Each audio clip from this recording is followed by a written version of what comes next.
Catherine Drexel was born into a wealthy and well-known Philadelphia family in 1858. Her family traveled across the U.S. and took many trips to Europe. On her travels, it became apparent that not everyone lived like her family. Her parents taught her generosity and charity. Her father prayed regularly and made large donations to charity, while her mother welcomed the hungry into their home 3 days a week and paid the rent of poor families. As a child, Catherine wanted to help the poor, but wasn't sure how. God, though, has already planted a seed when we can recognize the need. One day, the Drexel family traveled to Washington State in their private railroad car. Catherine was shocked by the poverty that she saw on Indian reservations as they passed by. Later, while visiting Rome, the family spoke with Pope Leo XIII, and Catherine begged him to send missionaries to help the Native American communities. The Pope replied, "My child, why don't you become a missionary yourself?" His answer cut her to the heart and was the dawning of a new possibility. The resurrection opens for us new possibilities, even when we try to lock ourselves away from it, as the apostles did in the upper room. But why did the apostles lock the doors? Pope Benedict commented, "We continually close our doors.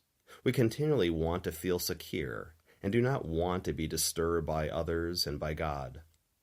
To allow Christ to enter the locked gates of our heart means that we take on a new reality. Jesus found a way in and proclaimed, "Peace be with you. As the Father has sent me, so I send you." Venerable Archbishop Fulton Sheen said, "Christian discipleship exists in the space between the come and the go.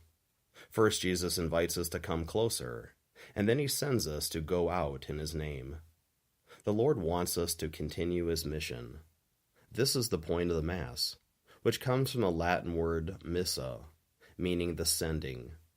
But before Jesus sent them out, he breathed on them, saying, 'Receive the Holy Spirit.' This is a reference to the first human, Adam, that God modeled from the clay and breathed life into. God's very breath is what animates and sustains us to take on mission.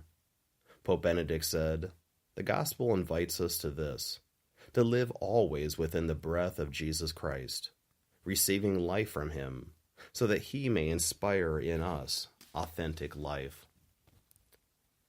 We are given the very breath of God, this air of animation, to become something new, a saint.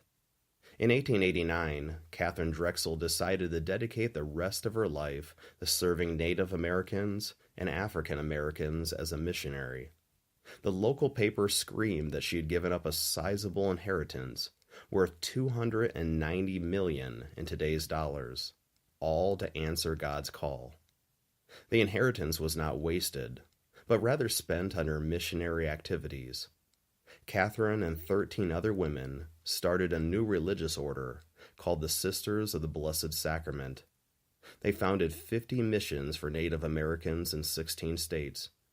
Catherine also fought for race equality by starting secondary schools for African American students in New Orleans, Chicago, Boston, and New York City. Towards the end of her life, one could hardly recognize this once rich New England woman. Rather, Catherine looked like those she served, wearing threadbare clothing, traveling in the cheap seats on trains, and carrying her lunch in a brown paper sack. Catherine's life and Divine Mercy Sunday call us to practice mercy towards others. Mercy means to recognize someone's misery, enter into it as if it were our own, and deliver them from it. Christ, who is rich in heaven, took on the misery and poverty of our human condition, while St. Catherine Drexel became like the poor she served. Even after all these accomplishments, St. Catherine Drexel commented, "Oh, how far I am at 84 years of age from being an image of Jesus." Why did she say this? Archbishop Fulton Sheen answered, "Saints who measure themselves by the infinite are absolutely convinced of their nothingness." That was not a reference to low self-esteem, but rather a reference to our dependence on the very breath of God that drives and animates us. If we dare to embrace the new life breathed into us at the resurrection, we will see the dawning of a new possibility, as Catherine did, that we can become saints. For Cardinal Hans Earl von Balthasar said, "The mediocre Christian allots himself a measure that seems appropriate to him, and considers anyone who gives more to be a professional saint. It is important to recognize that the genuine saint never sees his offer to God as something beyond the norm, nor as a work beyond what is really required of us."